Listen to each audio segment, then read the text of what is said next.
Welcome to IPL Deep Dive, the podcast that brings you expert analysis, thrilling match highlights, and all the drama of IPL 2025.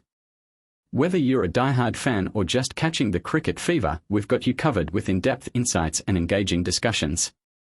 Get ready to explore the heart of the action with your hosts, Mike and Michelle, as they dive into today's match analysis. It's time to step onto the pitch and join the conversation.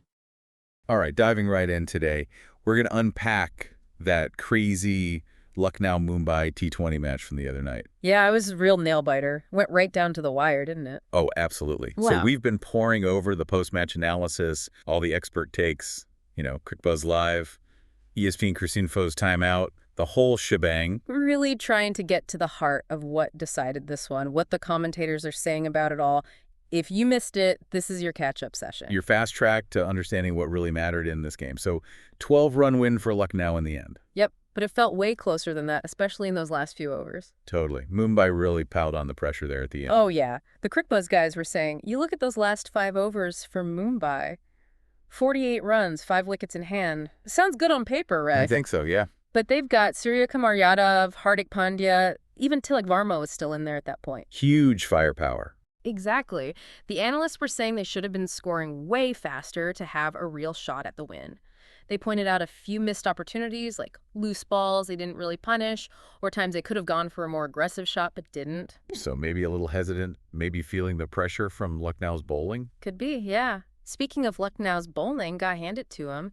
They kept their cool in those final overs when it mattered most, especially Shardul Thakur in the 19th, and then Avesh Khan with that last over drama. High stakes, man. Yeah. 7 runs off Shardul's over, and then Avesh. First ball goes for 6, and he still only gives away 3 more runs after that. How do they stay so calm under that kind of pressure? It's that cool, calm, and collected thing the ESPN Cricinfo guys were talking about. They stuck to their plan, focused on executing those wide Yorkers. Wide Yorkers. I'm not super familiar with all the bowling lingo. Right, so it's like the ball lands right at the batter's feet, but it's aimed wide of the off stump. Really hard to get underneath and hit for a boundary. Tricky.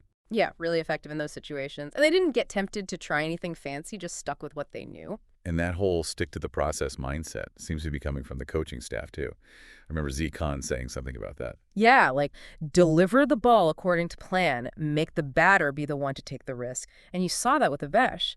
After that first ball, he just reset, went back to those Yorkers, and Hardik couldn't do anything with them. Really smart bowling. Yeah. Okay, so let's talk about Mumbai's batting and that Tilak Varma situation. Oh, the retirement, yeah. Interesting one, that. It is.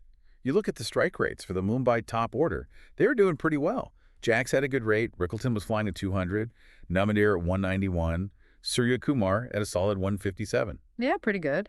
But then Tilak, 108. Bit of an anomaly, right? Definitely. The ESPN Cricinfo crew were saying that's really not his style. Mm-hmm. He's known for being aggressive, but this time he struggled to find the boundary, rotate the strike. Just couldn't seem to get going. Yeah, it was strange. And then that decision to retire him. 2 balls into the second to last over. 29 runs still needed off 12 balls. Right. The analysts were debating whether it really changed things at that exact moment, but it definitely raises a lot of questions. Like, why then? Yeah. Some were saying maybe it was because Tilak was struggling. He was 25 off 23 balls with only 2 fours. Maybe they thought sending in Santner would give them a better chance of hitting a boundary right away. But what kind of message does that send to a young player? Right.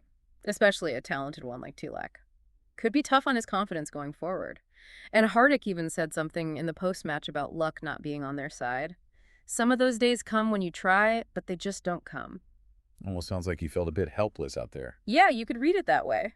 But you could also argue that relying on luck maybe points to a deeper issue with their planning for the end of the innings. That's true. And it kind of highlights a bigger concern for Mumbai that the experts have been talking about. They're missing that middle-order firepower they used to have. Back in the day with the Pandya brothers and Pollard, that was their engine room. They always finished strong. Exactly. Now it seems like that's becoming a bit of a weakness for them.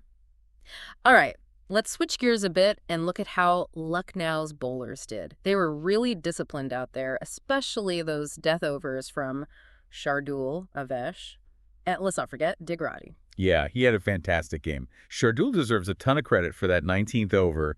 Those Yorkers were something else. The analysts were saying it's not even his usual style to be that accurate, so it was even more impressive. Seriously. And Dig Roddy, he was the real deal in this game. Oh, yeah. Almost 400 runs scored in the whole match, and he gives up only 21 in his 4 overs, plus a key wicket. Wow. His economy rate's been one of the best in the whole league this season, and he actually outbowled Bishnoi in this match. You're kidding. Nope.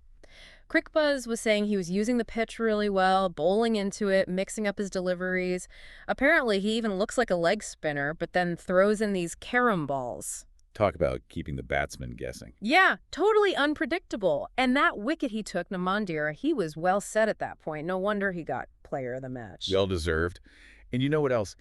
It seems like Lucknow had a specific plan for where they wanted to bowl to each batsman, like forcing them to hit to certain parts of the boundary. Oh, definitely. They had that figured out, and they used their slower bowlers really cleverly on that pitch. Smart stuff. All right, let's talk about some of the key performances with the bat. For sure. Surya Kumar's 67 for Mumbai was huge, even though the analysts said it wasn't his most fluent innings. Shows how good he is, even on an off day, right? Absolutely. But for Lucknow, it was all about Mitch Marsh. He was the coolest customer out there. Intimidating up front is how they described him. Apparently, there was a point where he was on 60 and Markram was only on 7. Crazy, right? That strong start at the top really set them up, even when they lost a bit of momentum later on. Yeah, Marsh has really been working on his power hitting lately, and it's paying off. Definitely. Can't forget Markram's contribution in that partnership either, and then Badoni's cameo at the end. 30 off 19. Valuable runs down the order. So Mumbai couldn't quite pull it off in the end. What do you think were the biggest missed opportunities for them? Where do they need to improve going forward? I think they'll be looking at those last 5 overs, how they didn't really capitalize on having wickets in hand. Yeah, and they need their top order to be more consistent. Jackson and Rickleton have shown flashes, but they need to convert those starts into big scores. Absolutely. Of course, getting Rohit and Bumrah back will be huge, but as they were saying on ESPN Cricinfo, they can't just wait for that to happen. They need to find ways to win now.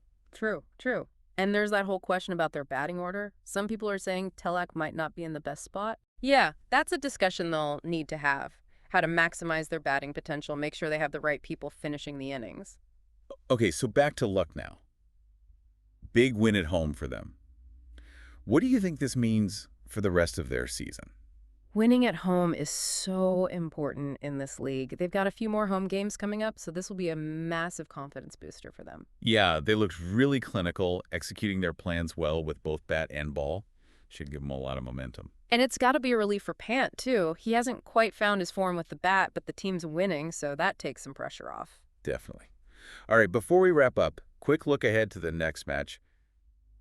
Chennai versus Delhi. Ooh, that's going to be a good one. Chennai will be looking to bounce back after their loss. They'll need to figure out their home conditions, and they might have a selection issue with Gaikwad's injury. Might open up a spot for Conway.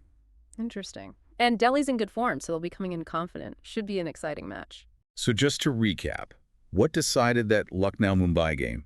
Lucknow's bowling, especially in the death overs, and Marsh's explosive start at the top. Even though Mumbai made a late push, and even with the whole Tilak Varma retirement situation, Lucknow just had the edge. Definitely some things for both teams to think about going forward. Definitely. And here's a final thought for our listeners. This whole retired out tactic. Is this a sign that T20 is evolving, teams are becoming dirt tactical, or could it be demoralizing for players? What does it mean for team dynamics in the long run? It's something to ponder. A lot to think about there. Thanks for joining us for this deep dive. Catch you next time.